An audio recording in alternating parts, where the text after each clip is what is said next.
Not even a penny that beggars would take ended up giving this bank teller hope of striking it rich. The bank where Iman worked had nearly 10 million customers. If he took just 1 cent from each account, that would be $1 million.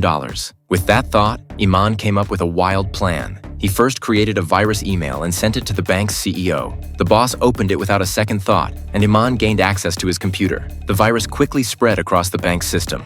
Now, Iman could monitor every office computer. He began deducting 1 cent from each account, carefully labeling each transaction as a legitimate fee. Sure enough, the total soon approached $1 million. But where to send the money was a problem. Transferring it to his own account would be too risky. He needed a dead account no one would ever check. After digging around, he found one. A company called Rolling Stone. He quietly transferred all the money there. Yes! Yes!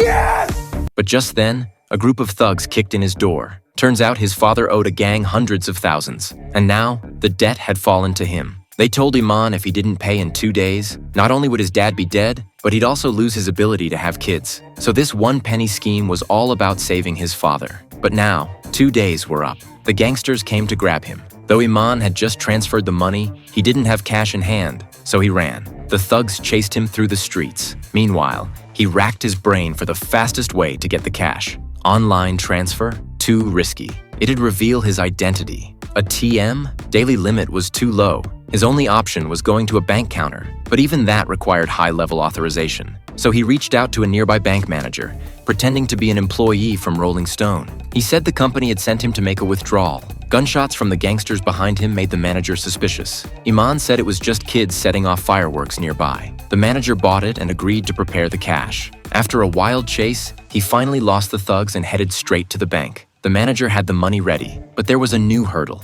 They had to verify his identity. With no choice, Iman pulled out his phone and showed a fake employee ID. He thought for sure he'd be caught, but to his surprise, it worked. He grabbed the money and rushed out. The gang had just caught up to him at the door. He immediately paid off the debt and used the rest for his dad's surgery. The next day, he went back to work thinking everything was finally over. But then the news broke. The CEO was found dead. Panic set in. Iman had just pulled off his penny scheme. Now the boss was gone. What happened?